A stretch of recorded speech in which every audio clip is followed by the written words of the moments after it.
Ladies and gentlemen, boys and girls, it is time for this week's Eight That Rate. I know you've been waiting anxiously for it to come back into your inbox, and here it is. So we're going to dive right in. It's a good one this week. We're talking about the joys of being helpful, why you need your own email newsletter, the advertising budgets of small businesses, and how going to Minneapolis this August is going to turn you into a digital marketing pro. Let's dive right in. Number one, 1,000-pound sentence. Thinking about changing the mantra from always be closing to always be helping.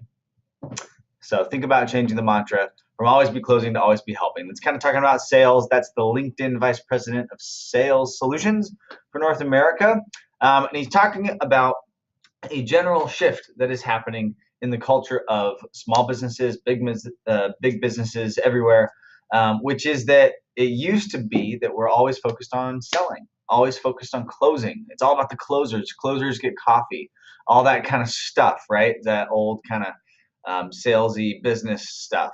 And that's actually shifting now from this kind of predatorial nature to we're trying to help, we're trying to assist, we're trying to support our customers and our prospects.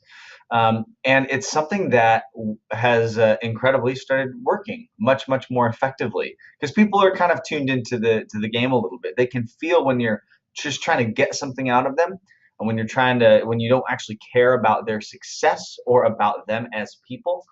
They can feel that, and they are gonna fly away from it as fast as they can. So it's really important to be able to help people, to be able to try and do as much as you can to support them and to give value up front, all that kind of stuff.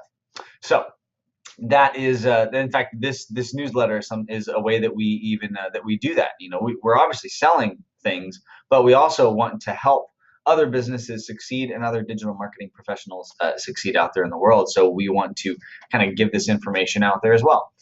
So it's something that if you're not doing already, see if there's a way that you can start providing value and helping folks.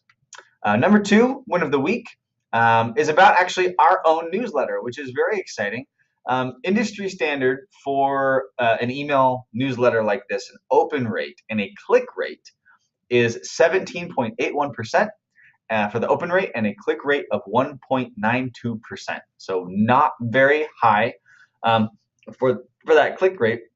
Our that rate since the very first one on February 10th of this year, it is at an average 40.7 open rate and a 6.8% click rate.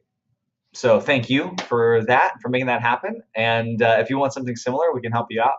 But it just kind of goes to show exactly what I was just talking about, which is that providing that value up front, trying to show support and helping people. We're not trying to sell anything. We're legitimately just trying to give you good information. So it's really good. It really works. People respond to it. And the hot tip as well, number three, while you're kind of thinking about that newsletter, is we actually have a blog called Why Your Company Needs an Email Newsletter. There you go, segue. Number four, the event that I'd kill to attend is the Digital Summit Minneapolis. Talking about Minneapolis. It's coming up in August. And the reason that this is something that I'd kill to attend is that there are so many speakers at this thing from like the biggest names in our industry. Facebook, Google, Amazon, Salesforce, GoPro, and a bunch of other news sources as well. Just these major companies that are really killing it with marketing. They know what's going on. There are 40 plus sessions and workshops. So they're going to be covering a lot of really good speakers. And it's in Minneapolis in August. Should be nice. Number five, the rave. The rave is where we're talking about one of our team members who are killing it. They all kill it. But this week we are featuring Josie, who is one of our content writers. She is fantastic.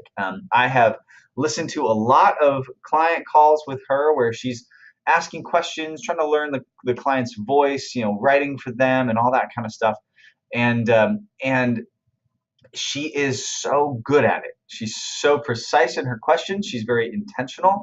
And I've only heard raving responses from our clients that she writes content for. So everybody's always been extremely happy with her, even though she always has some sort of farm animal sound going on in the background, because she actually has animals that she takes care of. So let me just read this real quick. When she's not glued to her computer, Josie is reading good books, indulging her voracious appetite for pop culture, killing it on Words with Friends, hanging out with her two kids, and taking care of her love stock, as she calls them. So dogs, cats, goats, geese, chickens, and a very old ferret. So very eclectic collection of animals. We love you, Josie. You're awesome. Number 6, best of the week outside blog. This is a really cool one. It's put together by Mention based on a recent HubSpot survey, which talks about how small businesses use their marketing dollars. So where are they putting their budget? Where are they putting their money when it comes to marketing? Are they doing SEO? Are they doing PPC? Are they doing content? I don't know. These are all really good questions because you know what you're doing and what you're working on. And what's working or not working, but then seeing how other people are doing the same type of thing, like, oh, wow, how are they using their marketing dollars? What's been working for them? It can always bring up new ideas for you and how you can implement that, make some changes in your own business. So check that out. We've got a link in the email. One of the good ones, this one we're featuring St. Joseph's Children's Hospitals. They have over 80 pediatric physician specialists that specialize in pediatric heart and cancer care. So they are extremely good at what they do. They encourage parents to actually stay with the kids. They have, they accommodate that at the hospitals, and they do a very, very good job at taking care of folks, and they're extremely good at what they do. And we're very, very thankful that they exist in the world. You can support them with online donations to Peter Pan Club. There's an arts creation program and some other stuff. You can check out those emails as well in the blog and in the email. Last but not least, number 8, The Thinker. Change happens by listening and then starting a dialogue with the people who are doing something you don't believe is right. So you start by listening to somebody that you disagree with, understand their point of view, and then you start a dialogue. That is, I can verify that. Works very, very well. If you come in, somebody you know disagrees with something, or you disagree with them, and you come in immediately with your ideas, with why they're wrong, or whatever it is, nothing's going to get done that way. That's how wars start. That's when we start doing this. If you have a differing opinion, even if I think that you are morally and horribly, terribly wrong, I have to listen to you. I have to do that. I have to come from a place of I'm willing to listen to you. Otherwise, how can I expect the same thing out of you? And if we start doing that, we can start having some really good conversations. I also love that that's a Jane Goodall quote.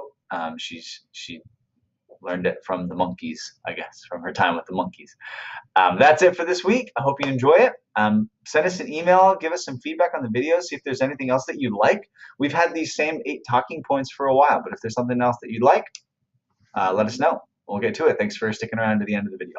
Have a good one. Bye.